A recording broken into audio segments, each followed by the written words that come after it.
श्रीपाद प्रबोधानंद सरस्वती जी महाराज कह रहे हैं, यदि समस्त दुखों से तुम्हें मुक्त होना है, परम आनंद की प्राप्ति करनी है। देखो, सबका लक्ष्य है, एक छोटे जीव चींटी से लेकर के ब्रह्मा तक उस परम सुख को प्राप्त करना। परम सुख की आकांक्षा सबके अंदर देख लीजिए। हम धन कमाते हैं तो सुख के लिए, परस्पर मित्रता करते हैं तो सुख के लिए, ब्याह करते हैं तो सुख के लिए, संतान करते हैं तो सुख के लिए, पद की चाह करते हैं तो सुख के लिए, जीना चाहते हैं तो सुख के लिए। हर चेष्टा हमारी सुख के लिए है। क्यों है? क्योंकि हम सुख सिंधु के अंश हैं। जो आनंद सिंधु सुख राशि, वो प्रभु कहते हैं ममई वांशो जीव लोके जीव भूता सनातन। सनातन अंश है तू मेरा, ममई वांशो। सुख सिंधु का अंश होने के कारण हमारे अंदर की मांग सुख है। पर जहां दुखालय भगवान ने पहले घोषित कर दिया इस संसार को, दुखालयम अशाश्वतम, यहां सब कुछ नष्ट होने वाला है। आज नहीं तो कल, कल नहीं तो परसों, चाहे जितने बीते बरस, पर नाश होगा पक्का। यहां कोई स्थायी चीज नहीं है। अशाश्वतम और दुखालयम, कुछ भी इकट्ठा कर लो, कुछ भी भोग लो, सुखानुभूति नहीं होगी। सुख कहते हैं जो स्व से प्राप्त होता है, दुख कहते हैं जो पर से प्राप्त होता है। पर से प्राप्त करने की सुख लालसा ही हमें दुख में फंसाती जा रही है। स्व स्वरूप है, पर सब कुछ है। स्वरूप के सिवा सब कुछ पर है। उमा कहो मैं अनुभव अपना, सत हरि भजन जगत सब सपना। ये स्वाप्निक सुख दुख ही है, जिसे हम सुख समझते हैं। ये सुख नहीं, ये सुख की छाया है, समझ पड़ती नहीं। ये गिरधर की माया है। ये ऐसी माया है, ऐसा लगता है इसको भोग लिया तो सुख नहीं मिला, इसको भोगें तो शायद सुख मिलेगा, इसको चख लिया अब इसको चखें, इसको देख लिया अब इस, ऐसे भागता रहता है मन इंद्रियों के साथ। सबकी चाह सुख है, पर ये चाह की पूर्ति जगत में नहीं होने वाली, ये प्रभु में ही होगी। चाहे जितना भटक लो, जब तुम्हें विपत्ति दुख और अशांति लगे तब भगवान की शरण में आ जाना। देखना कैसी तुम्हें शांति मिलती है, कैसे तुम्हारा हृदय आनंदित होता है। क्योंकि हम आनंद सिंधु के बच्चा हैं। हम जब अपने घर लौटेंगे तभी सुख मिलेगा। आनंद सिंधु प्रभु के नाम रूप गुण लीला के सिवा कहीं किसी को सुखानुभूति कभी ना हुई है, ना है, ना होगी। इसलिए श्रीपाद प्रबोधानंद जी महाराज कहते, नस्वर श्रुत धन जाया दिशु हरि माया मये सुन प्रयासम कुरु पुरुषार्थ शिरोमणि माचिनु वृंदावने स्वयं पतितम। हे भाई, यदि तुम पुत्र में आसक्त होते हो, पत्नी में आसक्त होते हो, धन में आसक्त होते हो, मकान में आसक्त होते हो, मित्रों में आसक्त होते हो, तो तुम्हें रोना पड़ेगा, तुम्हें दुखी होना पड़ेगा। क्योंकि ये संबंध और ये शरीर सब नाशवान है। नश्वर श्रुत धन जायादिषु हरि माया मयेषु, यही हरि माया है। हरि और माया, हरि अंतर में चुपचाप मौन शांत गुप्त बैठे हैं, और माया प्रगट में चंचल दिखाई दे रही। ये जो शरीर, ये जो इंद्रियां, जो मन, जो स्वभाव, ये सब मायाकृत है। जो मैं है वो हरि का अंश है, वो हरि स्वरूप है, वो माया में नहीं है, वो मायातीत है, त्रिगुणातीत है। इस मय को शरीर में तन्मय कर देने से शरीर संबंधी भोग प्राण प्रिय लगने लगे। भोग मिलते हैं धन से, इसलिए धन प्राण प्रिय लगने लगा। धन और भोग और शरीर संबंधी रिश्ते संबंध, यही भगवान की माया ने हमको फंसा लिया। आप सब देख लीजिए कितना हृदय अशांत है सबका सबका। तुम्हें लगता है अमुक संख्या का धन मिल जाए, अमुक व्यवस्था हो जाए तो मैं शांत हो जाऊंगा। सही मानिए, आप जितना अंक सोचते हैं उतने से ज्यादा किसी के पास धन है, उससे ज्यादा व्यवस्था है, पर वो भी अशांत है। आ ब्रह्म स्तंभ पर्यंतम सर्वम मायामयम जगत। तिनके से लेके ब्रह्मलोक तक सब मायामय है। सत्यम सत्यम पुनः सत्यम हरेन नामैव केवलम। धन्य है जो सत्य सत्य पुनः सत्य हरिनाम में अपनी रसेंद्री को लगा दिया, वाकेंद्री को लगा दिया। नाम जपते हुए उसी का रसास्वादन कर रहे हैं हर समय। राधा राधा राधा, हरि हरि हरि, कृष्ण कृष्ण कृष्ण। उनका जीवन विवेक में प्रकाश में हो गया। वो देख पा रहे हैं कि अरे ये तो सब भ्रम है। जिसे मैं सुख समझ रहा था वो भ्रम है। जासु कृपा सब भ्रम मिट जाई, गिरजा सोई कृपालु रघुराई। कृपालु भगवान की कृपा से जीव ये बुद्धि में विवेक प्राप्त कर लेता है कि यहां कोई मेरा नहीं है, एकमात्र प्रभु सबके हृदय में विराजमान है। बस यहीं से उसका परम कल्याण प्रारंभ होता है, यहीं से उसका विश्राम प्रारंभ होता है, यहीं से उसे परमानंद की अनुभूति होती है। अन्यथा सब भटक रहे हैं, सब भटक रहे। कुछ चंद्र मिनट ऐसे हैं जिनमें आप जो चाहो पाप कर लो या पुण्य कर लो, कोई रोकने वाला नहीं, कोई टोकने वाला नहीं। लेकिन इन चंद समय के बाद जो आपका परिणाम आएगा, फसल आएगी, वो आपको सुख और दुख प्रदान करेगी। यदि पाप कर्म किया तो भयानक दुख मिलेंगे, पुण्य कर्म किया तो लौकिक सुख पारलौकिक सुख मिलेंगे। लेकिन पुण्य और पाप दोनों से हटकर त्रिगुणातीत भगवान का नाम जप किया तो भगवत प्राप्ति हो जाएगी। पाप और पुण्य दोनों आवागमन चक्र में फंसाने वाले ही हैं। एकमात्र भगवान का भजन ही जीव को इस आवागमन से मुक्त कर सकता है, दूसरा कोई उपाय नहीं।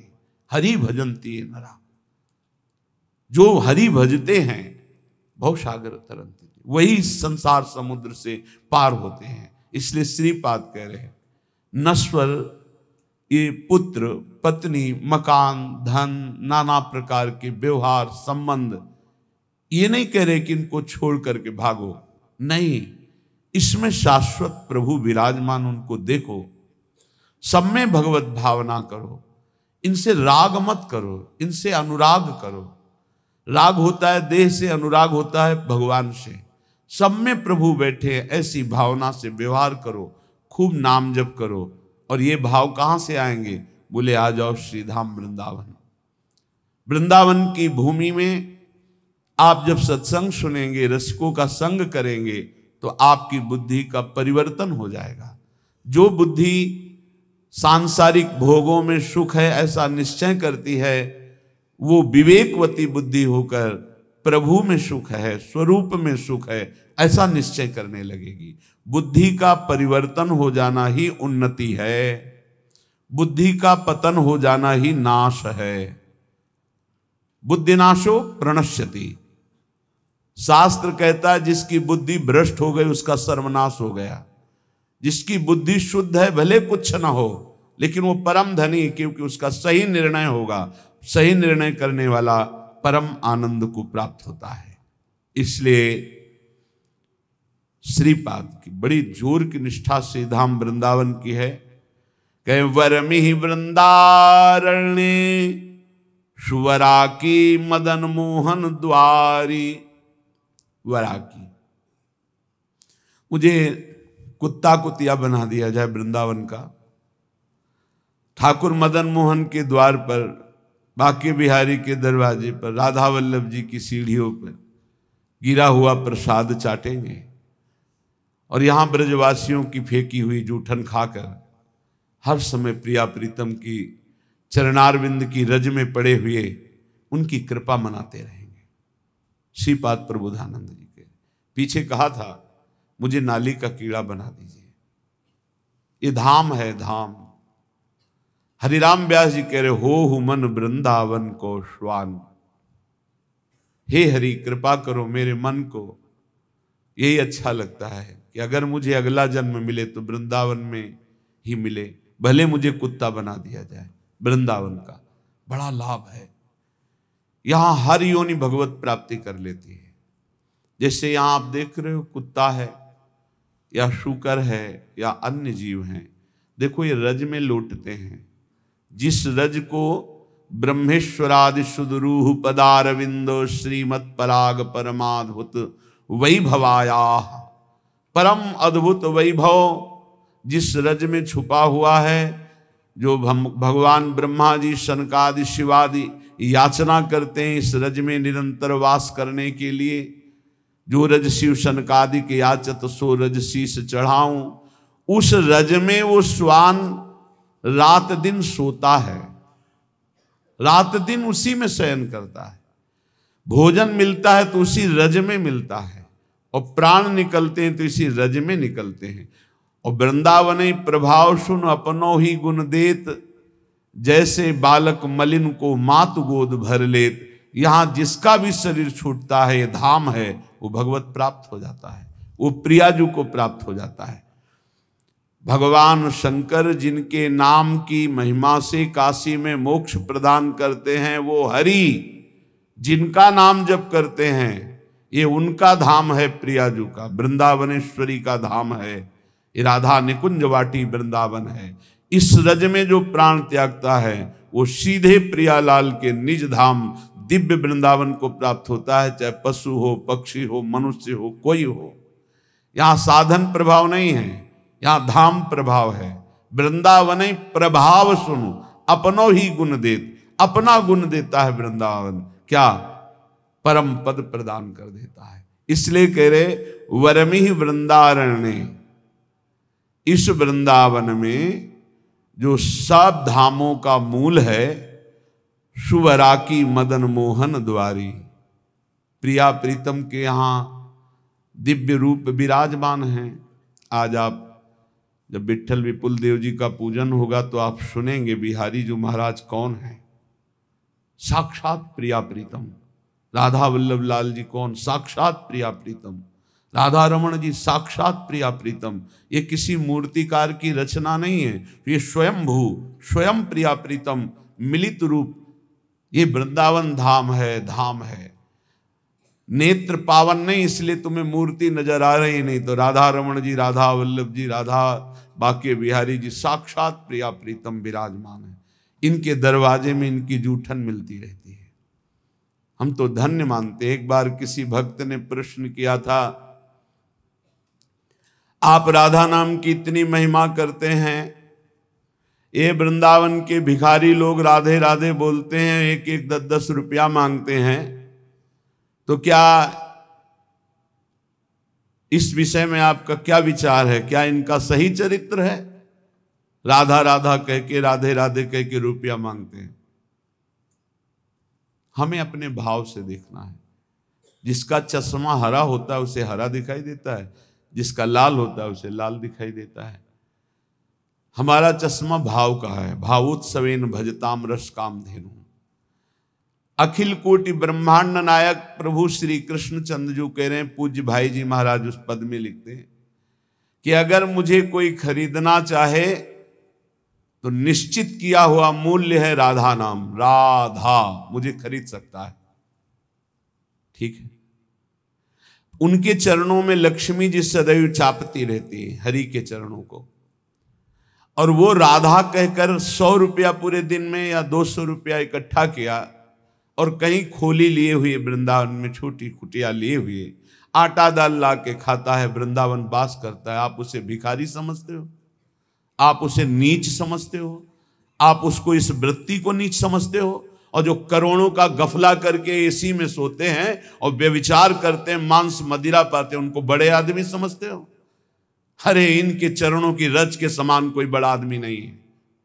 इनसे बड़ा कौन होगा जो रात दिन बिहारी जी के दरवाजे पे बैठे हुए हैं, 100 200 500 मिले उसी में खोली का किराया देते हैं, उसी से वो दाल रोटी ला के खाते हैं, मजीरा बजा कर राधा राधा कीर्तन करते हैं और वहीं लुढ़क के सो जाते हैं। दिन में रात्रि में उस कुटिया में पहुंचते हैं। आप क्या समझते हो? एक दिन एक संत भगवान को देखा, वो पद गाते रहते, पधार गए, 25 वर्ष पहले की बात होगी। रसखान जी के पद, बड़े बड़े रसिकों के पद गाते रहते थे, 100 200 500 उनको। इसके बाद राम जी आई में एक दिन भिक्षावृत्ति के लिए वहां, तो देखा वो बांट रहे थे एक एक वस्त्र, कुछ रुपए और भोजन सामग्री। तो उनको देखा कि अरे ये तो 10-10 रुपए वहां एकत्रित करते थे। नजदीक गए और कहा, बाबा ये आपकी तरफ से आपका कोई भगत? बोले ले, जो बिहारी जी दे देते हैं उससे हमारा काम चल जाता है, जो बच जाता है वो ऐसे संत से। क्या आप समझते हो? आप इन भिक्षुकों को क्या समझते हो, जिनके दर्शन करने के लिए पूरा जीवन हो जाता है, लोग एक बार भी नहीं आ पाते, रोज उनके दरवाजे में बैठ के उनकी जय बोलते हैं। आप इन भिक्षुकों को आप क्या समझते हो? वृंदावन के भिखारी किनके भिखारी हैं? बाके बिहारी के दरवाजे के, राधा वल्लभ लाल के दरवाजे के। आप विषयों के, भोगों के, पापाचरण के भिक्षुक हो।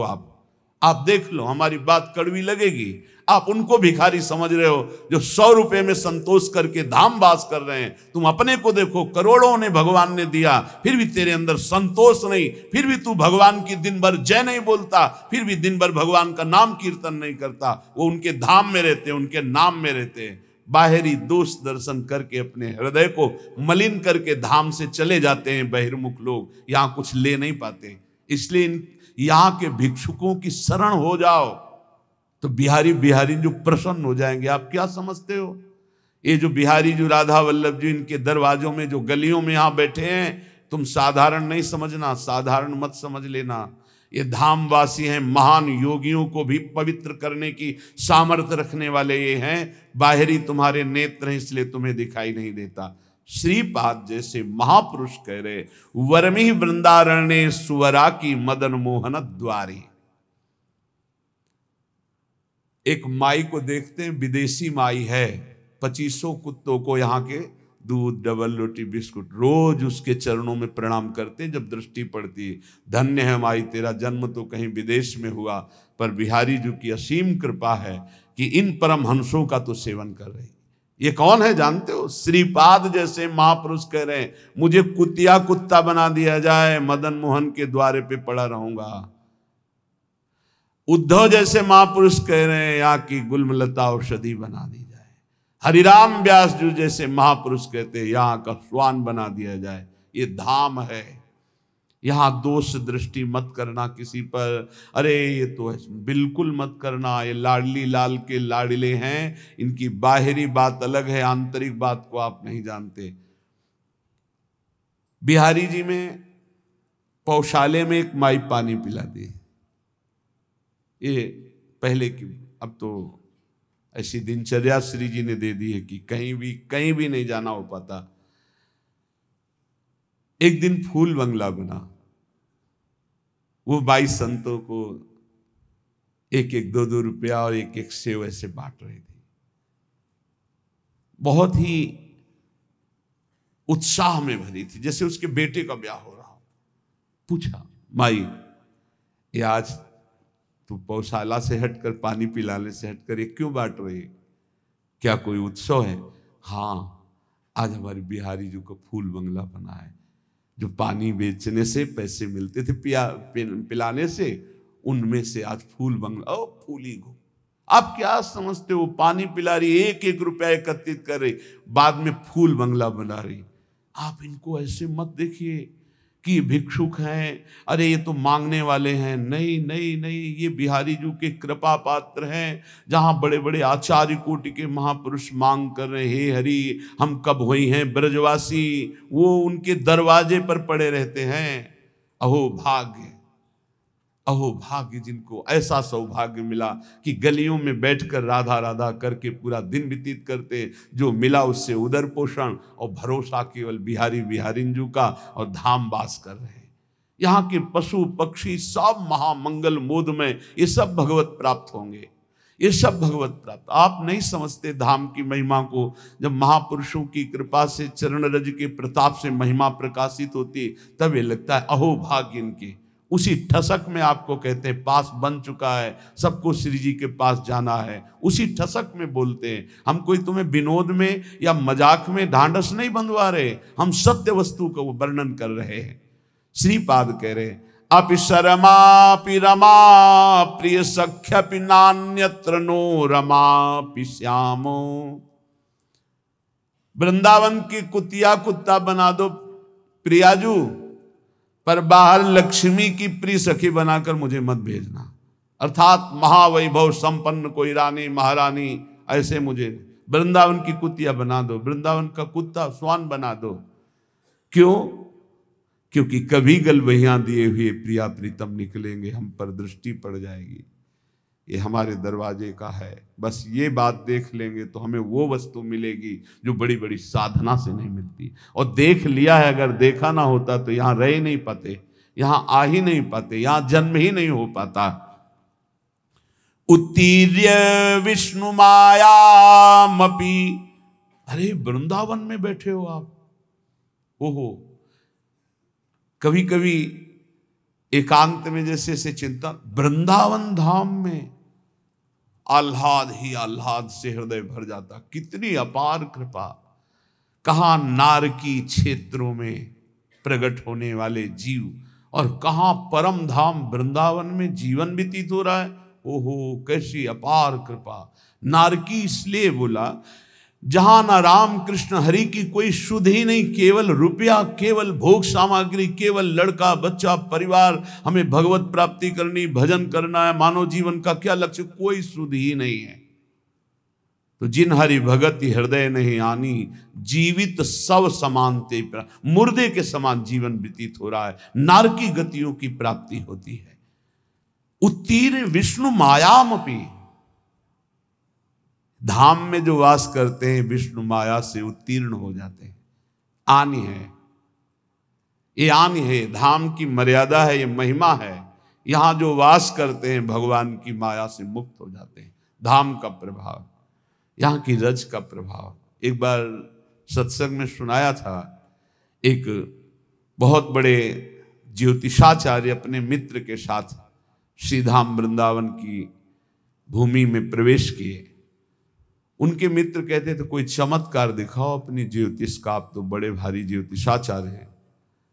अचानक एक आदमी के ऊपर दृष्टि पड़ी, वो थैला लिए यात्रा में आया था, धाम यात्रा। समय से गणित लगाया, कोई परिचय नहीं, बस समय से, और कहा इसकी कल मृत्यु होगी और इसके कर्मानुसार इसको अधोगति प्राप्त होगी, प्रेत योनि को जाएगा। कल 12 बजे इसकी मृत्यु होगी, इसको सांड मारेगा, बैल मारेगा और ये मर जाएगा। तो उनका कल तक इस आदमी का पीछा करूंगा, जहां ये रोकेगा आसपास रुकूंगा, जहां चलेगा चलूंगा, देखूंगा तुम्हारी ज्योतिष सत्य है कि नहीं। तो उनका परम सत्य है, तुम देख लेना कल 12 बजे मारा जाएगा।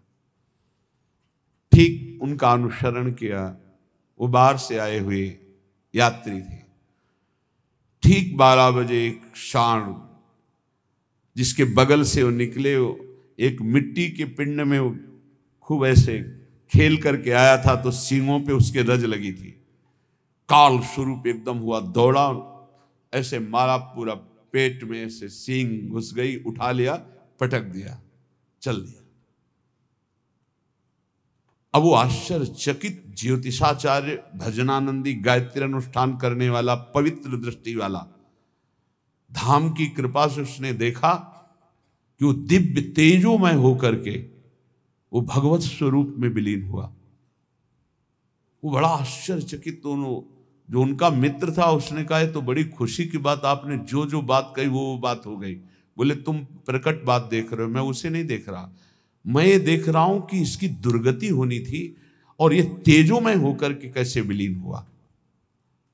अब इस बात के लिए वृंदावन के किसी रसमर्मज्ञ की जरूरत है, तो किसी रसिक से मिले। उन्होंने कहा कि मैं बहुत बड़ा ज्योतिषाचार्य हूं, आज तक मेरी ज्योतिष मिथ्या नहीं हुई, पर आज मिथ्या होते दिखाई, इसकी दुर्गति होनी थी, ये तेजोमय होकर कैसे विलीन हुआ। तो उन्होंने कहा जिस सांड ने मारा उसकी सींग पर रज थी, जब पेट में मारा तो उसके पेट में रज गई, और जे ही प्राण छूटे तो रज के प्रभाव से वो भगवान को प्राप्त हो गया, उसे भगवत प्राप्ति हो। ये वो धाम है, घोर पापाचारी को भी परम पद प्रदान कर दे। उत्तीर्ण विष्णु मायामपि, भगवान की माया से मुक्त होने के लिए सहज करुणा बरस रही। अगर भगवान ने माया का खेल रखा है तो उससे मुक्त होने के स्थान भी बना दिए। मोक्ष चाहिए तो जाओ काशी में, मरने के लिए टिक जाओ कि मृत्यु पर्यंत आमरण काशी वास करूंगा, पक्का मोक्ष हो जाएगा, इसमें कोई संशय नहीं। भगवान मच्छर को भी मोक्ष पद प्रदान करते हैं, भगवान शिव वहां मच्छर को भी। एक बार एक सिद्ध महापुरुष के पास कुछ लोग चल रहे थे काशी में, तो गटर में देखा कीड़े बिल, तो कहा गुरुदेव क्या इनको भी मोक्ष प्राप्त होता है? ये भी तो काशी में है, मान लो अपने लोग वेदांत पढ़ रहे हैं, साधना कर रहे हैं, मोक्ष प्राप्त हो जाए वो तो, लेकिन क्या इनको भी प्राप्त होता है? कहते काशी में सबको प्राप्त होता है। तो उन्होंने स्पर्श किया और कहा आप देख, तो देखा जितना कीड़ा मर रहा था सबको भगवान शिव उपदेश कर रहे हैं, सबको नाम का उपदेश करके मोक्ष पद पर सब दिव्य रूप से अपने स्वरूप में स्थित होते जा रहे हैं। ऐसे इस धाम की महिमा दिखाई गई। जो जीव शरीर छोड़ता है तो ये दिव्य सखियां के राधा नाम सुनाती हैं और वो प्रियालाल को प्राप्त हो जाता है। ये धाम की महिमा। उत्तीर्ण विष्णु मायामपि, जो धाम का आश्रय ले लेता है वो माया मुक्त। धाम का वास करना अखंड और धाम का आश्रय ले लेना दोनों समान हैं। जो वास नहीं कर सकते वो आश्रय ले ले। प्रियाजू के चरणों की शरणागति, धाम का आश्रय, राधा नाम का जप, अच्छे आचरण, बाहर रहकर भी आपको धाम की ही प्राप्ति होगी, जो धामवासी की गति होती है। आश्रय आपने धाम का लिया। वनितायाम अविश्वसन प्राज्ञः, अब एक सावधानी कहते हैं, ये काम वेदना हमें भगवान की मार्ग से भ्रष्ट कर देती है, गिरा देती है। तो जो परस्पर शरीर भोगाकर्षण है उसे हम केवल वनिता शब्द से ही नहीं जोड़ते हैं, उसे हम अर्थभाव में लेते हैं। परस्पर जो काम भोग की आकर्षण वृत्ति है, इस आकर्षण वृत्ति पर संयम किया जाए, चाहे जहां हो चाहे जो भी हो। अगर इस पर संयम नहीं करोगे तो ये तुम्हारा सर्वनाश कर देगा और कभी तृप्ति होने वाली है नहीं। तद भय चकितः सततम निवसति वृंदावनेति निर्विण्णः, भयभीत हो जाओ। एक काम वृत्ति सुख प्रदान करने वाली नहीं, तुम्हारा नाश करने वाली है। जो शरीरधारी व्यर्थ में वीर शक्ति का नाश करते हैं वो खोखले हो जाते हैं। दिमाग काम नहीं करता, शरीर काम नहीं करता, सोच मंद पड़ जाती है, जठराग्नि मंद पड़ जाती है, उत्साह मंद पड़ जाता, बहुत तरह की हानि है। मत मानो किसी की भी बात जो वीर नाश के लिए सपोर्ट करते हैं, वो मलिन बुद्धि है। कोई ब्रह्म ऋषि बोल रहा हो हमें बताना, कोई शास्त्रज्ञ बोल रहा हो हमें बताना, जिसको शास्त्रों का प्रमाण हो और प्रमाणित करके हमें बोले।